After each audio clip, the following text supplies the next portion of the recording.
company thinks that it's, oh, we're just not efficient, or we don't have the right people in the right roles, or if we only looked at our homepage and moved a button to the right and did some A/B testing, that'll solve everything.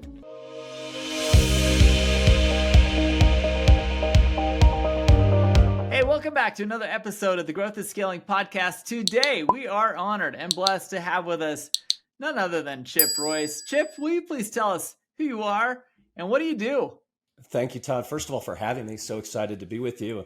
Big fan of the podcast.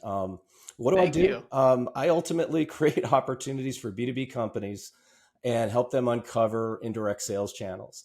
But the funny thing is more the origin of this. I mean, I was a tech maniac as a kid. I had an Atari 800 computer, all the video games came out, never a programmer or anything, but I just always sort of felt that I could see how all this stuff was going to get used at some point. Strangely enough, I decided to go pre-law in college and follow the family business. And by my junior year, I realized that was a horrible mistake.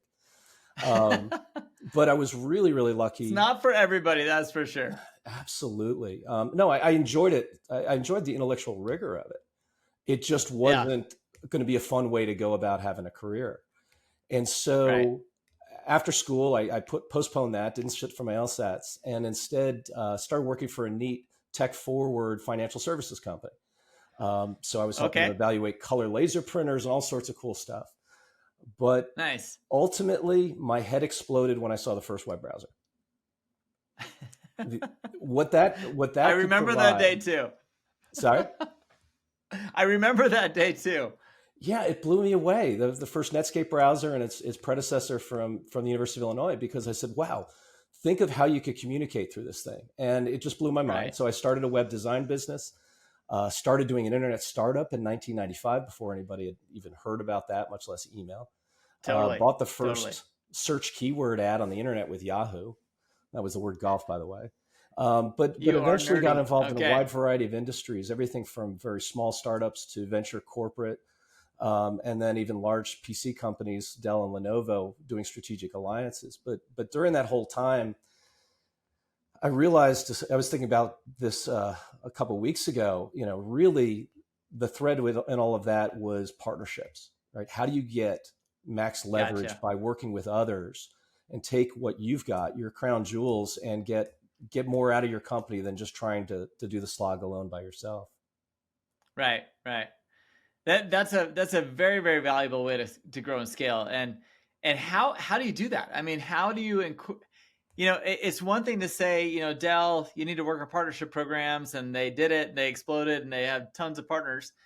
But how do you do that with a growing and scale? Like, a lot of our listeners are post-launch, they found some success, they're generating revenue, but they don't know where to go next. And I've had guests talk about acquisition. I've had them talk about, innovating new products, but you're talking partners.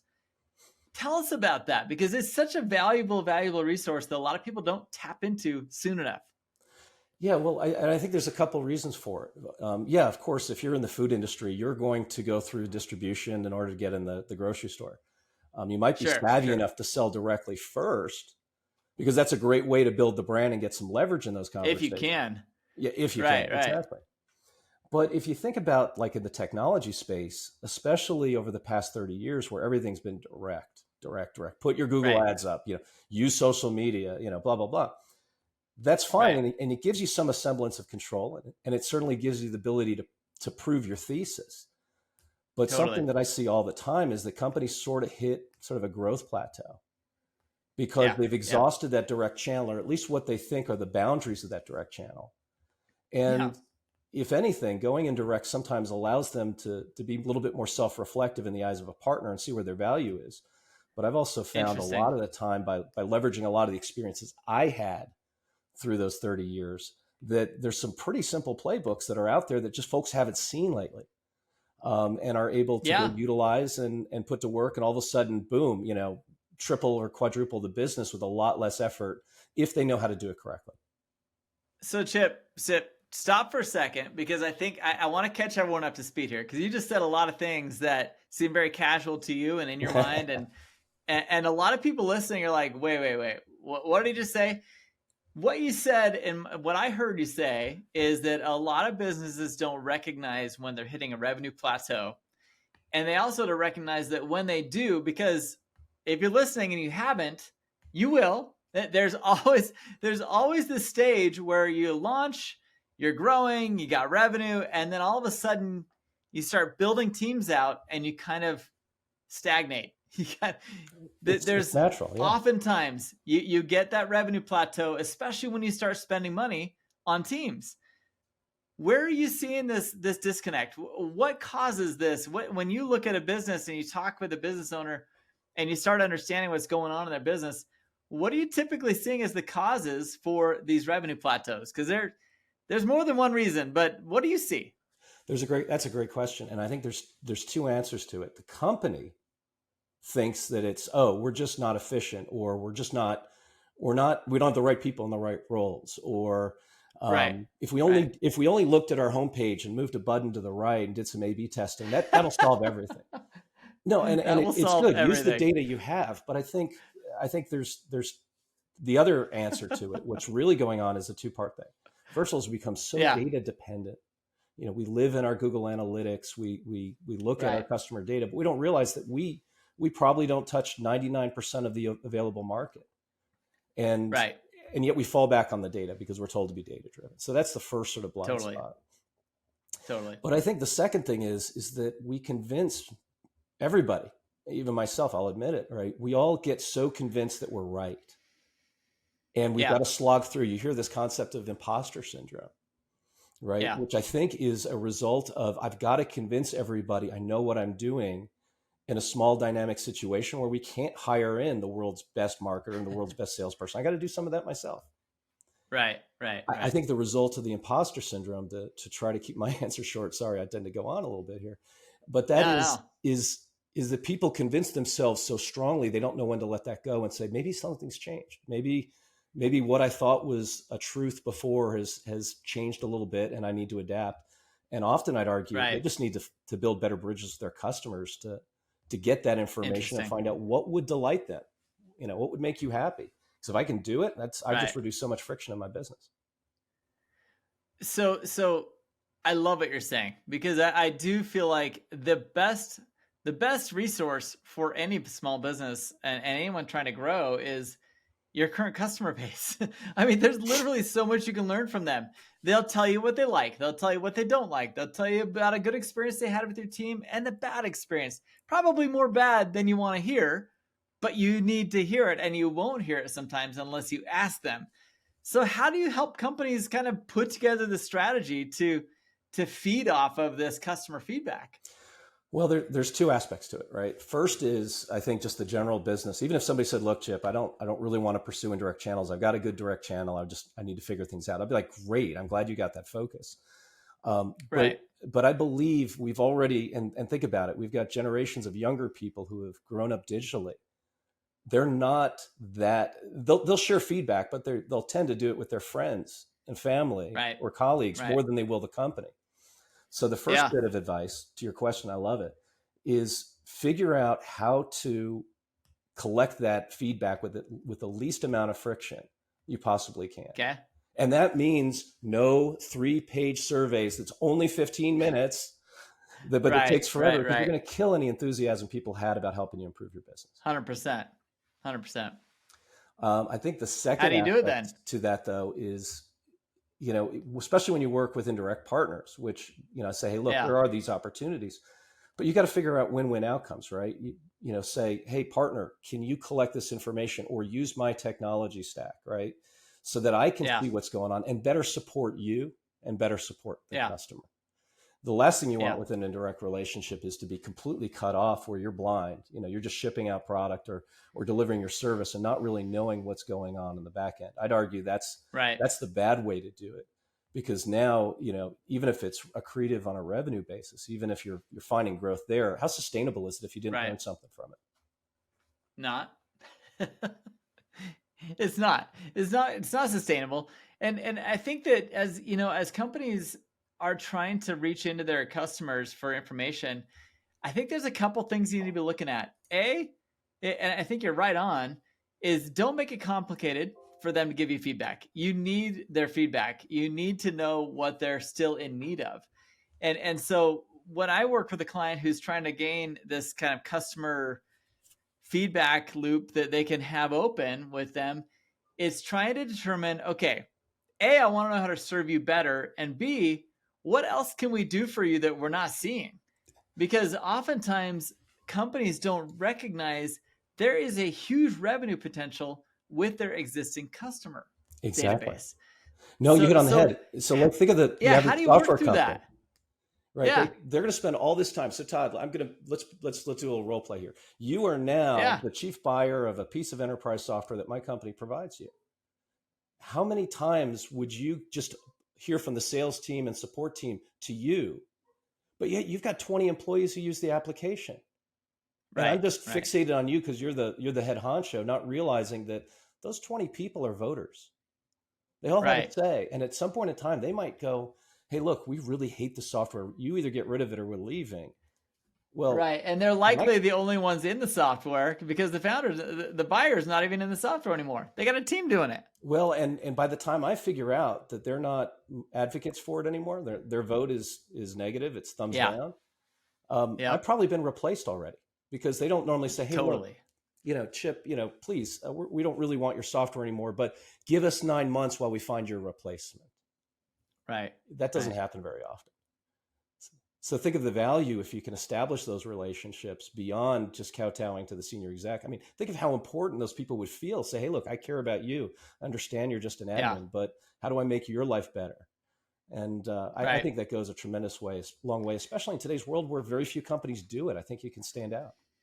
I am so glad you're here. And I just wanted to take a few seconds to tell you about a program that we have assembled with a lot of our podcast guests and a lot of people who are listening to the show who are feeling the same way that they do. There's a recurring theme. You'll hear a lot of these founders talk about, I couldn't have done it without my team. I couldn't have done it without a support group of peers. I couldn't have done it without having someone to talk to that understood my feeling of isolation as an operator of my business. You see, you're not alone. It is hard running a business, and it's even harder when you know you can't express all your deepest concerns and frustrations with your executive team. It makes them nervous. It gets them scared. You don't want scared people on your executive team. So where do you turn? The Captain's Council is where you turn. The Captain's Council, it is an organization that we are put together with podcast guests, as well as people who are listening who are in the same boat. You see, peers are the only ones that can give you the type of empathy, the type of advice that only a founder or operator know and understand. Go check it out at captainscouncil.com. I know you're going to love what you see there.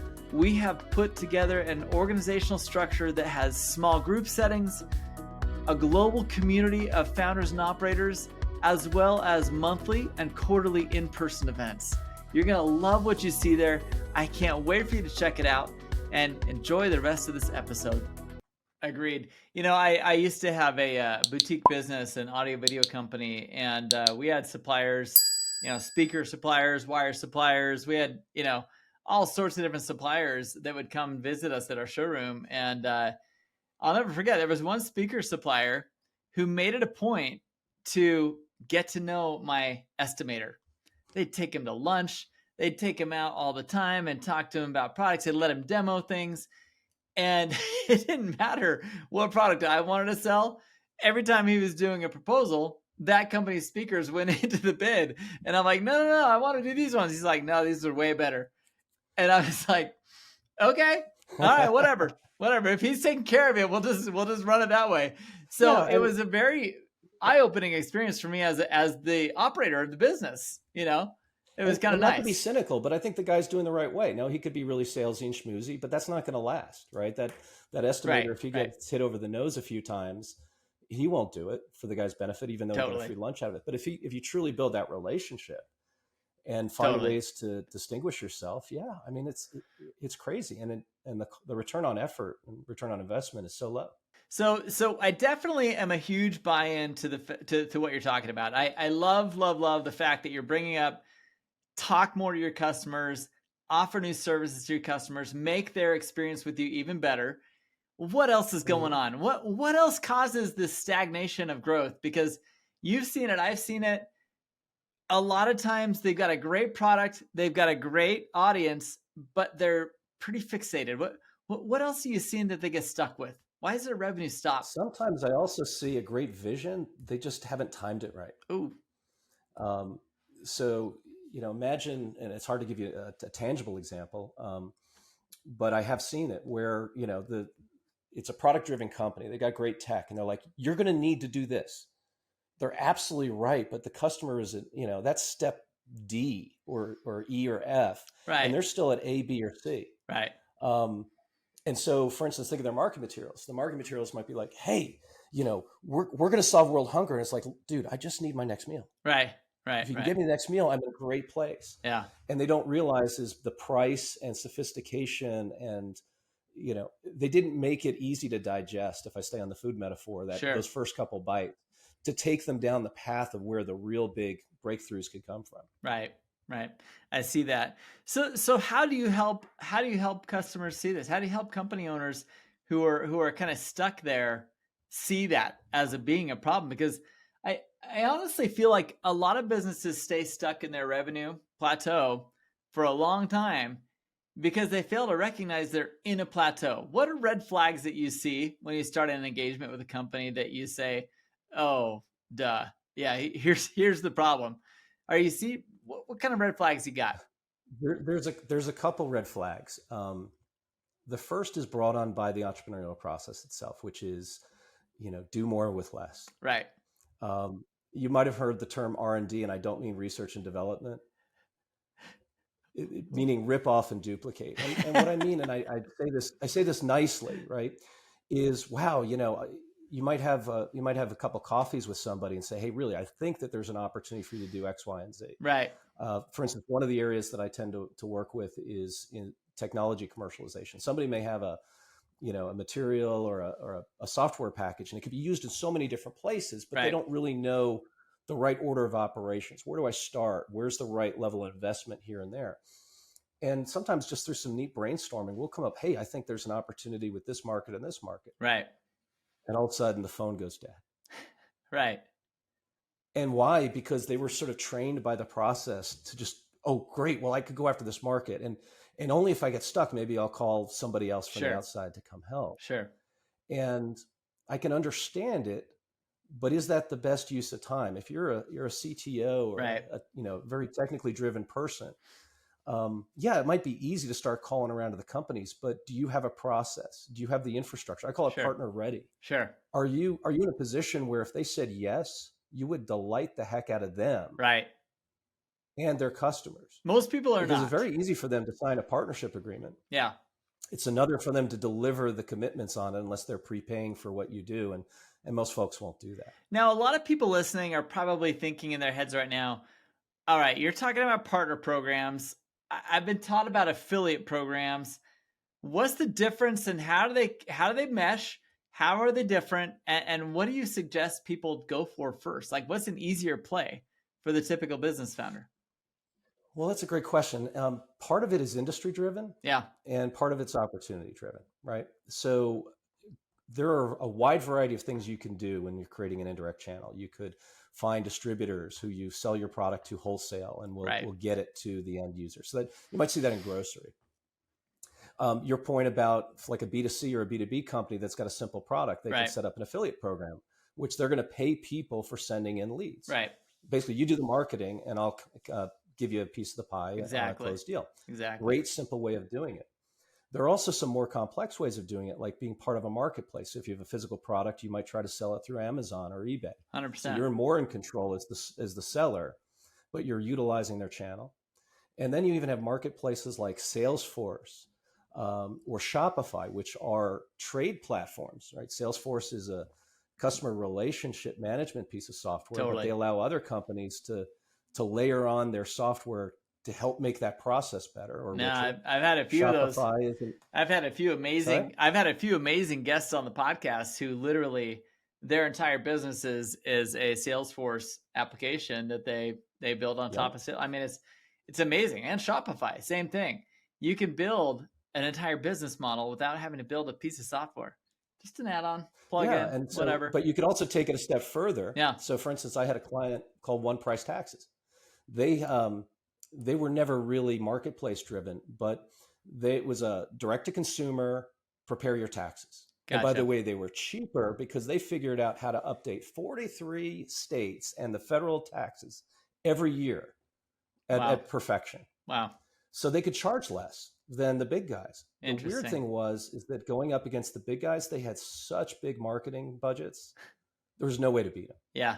And that stank, right? Because we should have been able to beat them. Right. The funny thing, and this is sort of a tangent on what I call white labeling or co-branding, Yeah. is the ability to take this perfectly awesome platform and use it for a whole different audience. So we had gotten all these inbound calls from small tax shops and accountants, et cetera, who wanted to do tax preparation. Right. And the problem was this platform doesn't work in their world. They have their own unique account with the feds, with the IRS. So you have to have this whole sort of relationship management system so that you, Todd, for instance, if you were a tax preparer, could then go and do 5 different tax filings for 5 different customers. Right. Our platform didn't do that. Right. Right. But boy, it looked attractive. But how do we not cannibalize our core business? Sure. So what we did is we created a parallel brand called Tax Preparer Solutions. We built that whole layer on top of it, but it was almost a build once, use many, because it doesn't need to be updated all the time. Yep. And all of a sudden, not only did small tax people start flooding in, some of our consumer competition who didn't even know Tax Preparer Solutions was affiliated with One Price Taxes. Right. They came to their blood enemy and said, we're a big storefront player. We've got an online product. We have our in-store product. We hate updating the software. You do it great. Can we use your platform? That's funny. And now you're talking about massive licensing fees, guaranteed revenue, and growth off of all of their efforts. Love it. So that's sort of an extreme example in this case for a software company. I love it though. It's getting creative with your client, getting creative with the people who don't buy, just doing these slight deviations from your norm can sometimes be the winning prize, right? Yep. And last but not least, also provides diversification. Yeah. Right. Think of a mutual fund. If I told you you're going to invest your retirement in one stock, how would you feel? But what if you could lay it out and spread it out a bit farther around on the table? Right. So in changing economic conditions, if you're working with a couple of big players, they're able to carry the water. They've got a little bit more resilience than you might have in just your direct, sales. Or let's say your Google ad price spikes and you go, wow, this is no longer sustainable, but you can instead shift resources and feed your other channels. I love it. So Chip, tell me though, like as we kind of end this conversation with this huge value you've dropped on us. I mean, there's so many little points here we've talked about in a growth projection or ways to recognize where you need to bend your focus on. How do you help them? What do you do to help these companies see the path and how do they engage with you? Great question. Well, usually it just starts, I will meet people through networking events, conferences when I'm speaking, right. And even folks will come through to my website. So if folks would love to spend the time, I would love to have a 30-minute chat with anybody just to see how their business is going and if there's a few ideas I can stick on the wall. Love it. And my company website. Keep going. Sorry? Keep going. Oh, sure. So my company website is flywheeladvisors, all one word.com. Awesome. And there's a big button on the top that says, let's talk. Well, we definitely have a link. We definitely have a link down below in the show notes for this. And so check out Flywheel. So to be honest, I think there's so many companies out there just trying to figure this all out on their own. They haven't gone to an advisor. They haven't talked to, even peers, a community of other CEOs to talk about issues that they have because they don't recognize they even have an issue.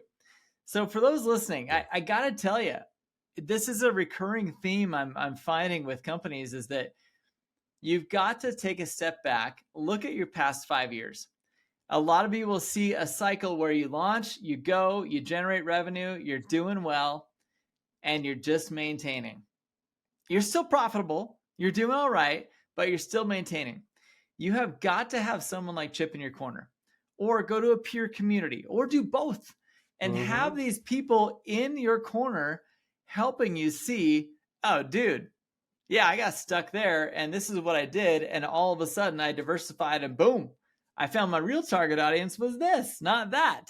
And so, Chip, what do you suggest? Are people seeing that enough? What can we do to raise the awareness to people that, hey, being profitable is great, but really finding that niche that you fit in, it may be one niche over than where you're at right now to really take off? So there's a couple of things. First is it helps to have a mirror, a lens, another person to be bouncing stuff off. Yes.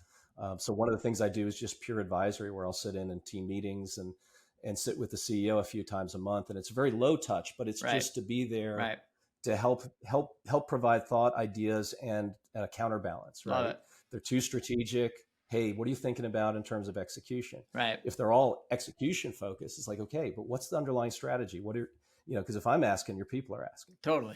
But the second thing is also to understand that, and by the way, I love your sort of mastermind group that you've got with lots of leaders, because I feel like having people know that they've got others in their situation is very comforting. Yeah. Yeah. Right. And it helps them generate ideas, but also get resilient.